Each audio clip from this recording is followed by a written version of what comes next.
Okay, here we have a sample problem where we're being told some information about coat color in cats. Coat pattern and color in the domestic cat are determined by the interaction of two genes. The presence of the dominant agouti allele, big A, causes more than one color along a strand of hair, which is necessary to produce a tabby pattern. The presence of two recessive agouti alleles causes a solid coat. The black gene determines coat color, as shown below. We're then given some genotypes and phenotypes. We see that having the dominant agouti allele and the dominant black allele causes a black tabby. The dominant A and the recessive B causes a chocolate tabby, so the alternate to black color is chocolate color. Recessive A causes solid black if the color gene is dominant, and recessive in both causes solid chocolate. For our actual question, we are asked, what is the expected phenotypic ratio of the offspring that are produced by a cross between homozygous solid black cat and a heterozygous black tabby cat? So here we're given our first chunk of important information. We're told that the cross here, we have a homozygous solid black cat. That means that it is little a, big B, big B. It is being crossed with a heterozygous black tabby cat.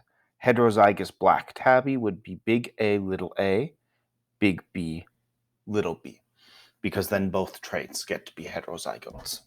We want to know what the phenotypic ratio of black tabby to chocolate tabby to solid black to chocolate black would be.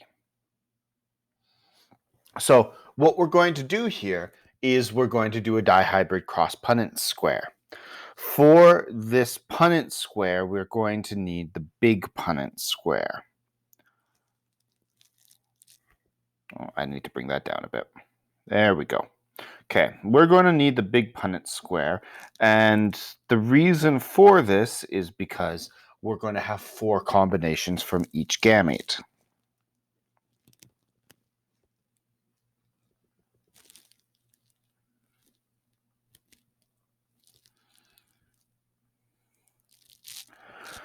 Okay, what we need to do in order to figure out the gametes is we need to basically factor these like we do in math. So first thing that I'm going to do with the one parent is I see that it's going to be, I'm going to see the first A allele with the first B allele.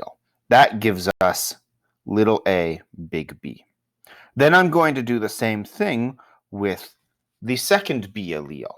Now, the nice thing with this one, because this individual is homozygous, is that all 4 of them end up being the same. I'm going to end up doing the same thing with the second A allele, combining it with the first B and then the second B. But because it's homozygous in both places, it all ends up being the same. So the math in this is actually going to be super easy. Then I'm going to do the same thing down the side with the other individual. First A allele with the first B allele gives me big A, big B. First A allele with the second B allele gives me big A, little b. Then I get a little a, big B, and I get a little a, little b. So what I'm doing is I'm finding every permutation of gametes that's possible out of these 2 genes. Then I'm just going to combine them together. Now, unlike a simple Punnett square, we do have to pay attention to the order of the genes, okay? So we're always going to put A's first, and we're always going to put both A's.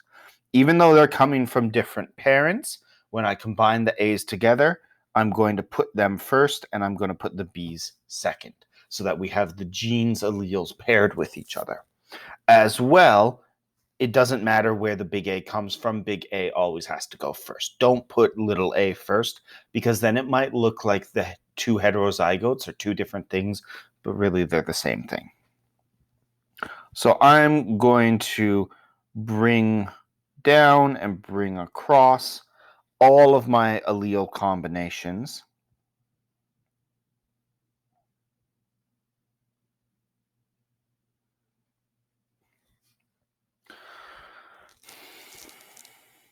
Yeah. So that tells us what the four combinations of these gametes on the side and this top gamete is. Now, the nice thing about this, though, is all of these alleles are the same, right? Because they've all come from a homozygous individual on both genes. So we can actually just bring all of these across. We don't have to fill in this entire Punnett square. We know because all of the top gametes are the exact same. The first column is going to represent all of the possible combinations. Okay, let's actually get to our answer. Remember that we want to know the ratio of black tabbies to chocolate tabbies to solid black to solid chocolate. Well, first thing that you're probably going to notice here is that all of these individuals are going to end up having they're all going to end up having some version of the black gene. Because there's only big B here, we're not going to get any chocolates. So we know that both of the chocolate combinations are going to be 0. Then we are going to take a look. The agouti blacks are going to be these two. And then the solid blacks are going to be these two.